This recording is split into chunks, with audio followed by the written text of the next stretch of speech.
हज़रात गिरामी अस्सलामु अलैकुम व रहमतुल्लाहि व बरकातुहू। आज हम अपने मुल्क का 75वां यौम जमहूरियत मना रहे हैं। जमहूरियत का जश्न न सिर्फ हिंदुस्तान के शहरों शहरों बल्कि हिंदुस्तान की सरहदों से बाहर भी जहाँ जहाँ हिंदुस्तानी रहते हैं, जहाँ जहाँ हिंदुस्तान से मोहब्बत करने वाले लोग रहते हैं, जहाँ जहाँ इस सरजमीन से मोहब्बत करने वाले लोग रहते हैं, वहाँ वहाँ हमारे मुल्क के जमहूरियत का जश्न मनाया जा रहा है। हिंदुस्तान की अगर बात करूं तो मैं बड़े जिम्मेदारी के साथ ये बात कहना चाहता हूं, इस जश्न के सिलसिले में मुंब्रा ने एक बार फिर एक तारीख रकम की है।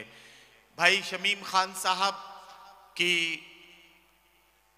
क़यादत में मोहब्बत करने वालों का एक काफिला एक उमड़ते हुए सैलाब की तरह मुंब्रा के मित्तल ग्राउंड में इस तरह से जमा हो रहा है कि इस अदबी और तहजीबी शाम में आज की रात उर्दू की ज़बान में बात करते हुए, उर्दू तहजीब को जीते और समझते हुए हम गज़ल की ज़बान में बात करेंगे और अहद हाजिर की सच्चाइयों को बयान करते हुए मुल्क के हालात और मुल्क के हालात से आज के आम इंसान के सरोकार तक का सफ़र तय करेंगे। ये सारे काम हमें करने हैं। आप लोग बड़ी तादाद में तशरीफ़ ला रहे हैं।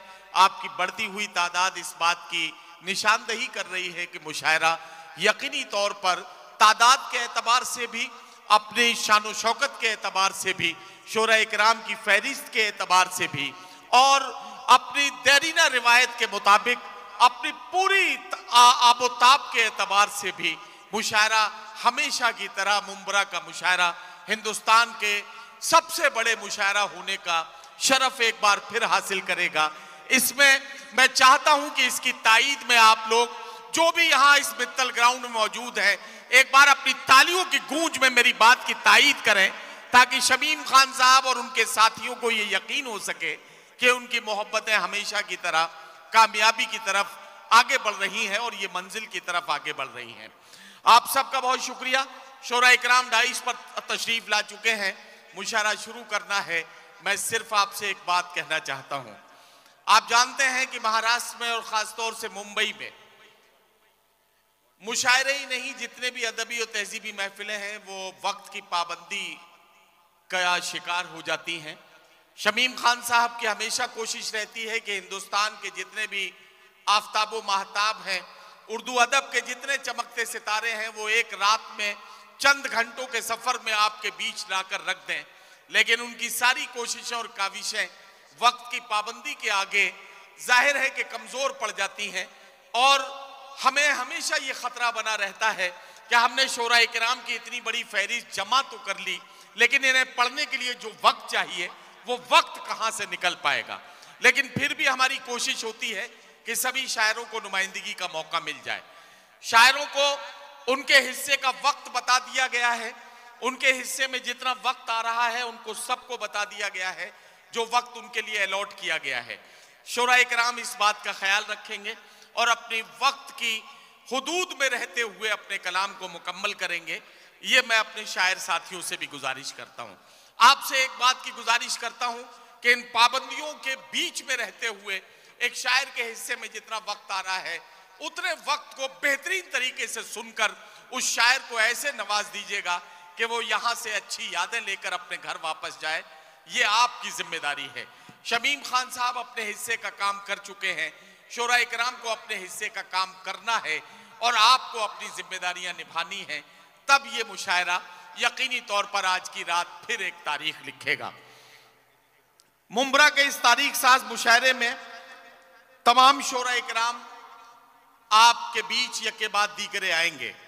हम अपने मेहमान खुसूसी महाराष्ट्र हुकूमत के साबिक हाउसिंग मिनिस्टर मोहतरम डॉक्टर जितेंद्र आव्हाड साहब का भी इंतजार कर रहे हैं।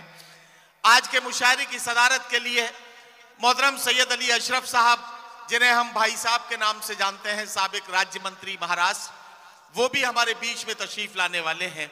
दीगर हमारे तमाम मुअज़्ज़िज़ मेहमानान भी यके बाद दीगरे तशरीफ लाएंगे, हम उनका इस्तकबाल करेंगे। लेकिन चूंकि वक्त का मसला है इसलिए चाहता ये हूँ कि मुशायरे के सफ़र का आगाज़ कर दिया जाए। चंद शायरों को आप अभी सुने और चंद शायरों को मेहमानान के आने के बाद, ताकि सबको पढ़ने का मौका भी मिल जाए। आप मुझे इजाजत दें तो मैं मुशायरे के सफर का आगाज करूं, इजाजत है? बहुत शुक्रिया। जिंदगी दी है तो जीने का हुनर भी देना, पांव बख्शे हैं तो तौफीक सफर भी देना, गुफ्तगू तूने सिखाई थी कि मैं गूंगा था, अब मैं बोलूंगा तो बातों में असर भी देना। हजरात गिरामी, यह मुशायरे की महफिल शमीम खान साहब और उनके साथियों की तमाम कोशिशें और काविशें, आपकी दादो तहसीन की सदाएं आज की रात अपना काम करने के लिए आमादा हैं।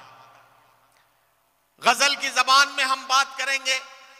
मैं मुंबई और मुंबई के अतराफ से तशरीफ लाने वाले तमाम उर्दू के चाहने वालों से एक बार फिर कहना चाहता हूं कि हसीन शाम है, क्या जगमगा रही है गजल, गजल के चाहने वालों बुला रही है गजल।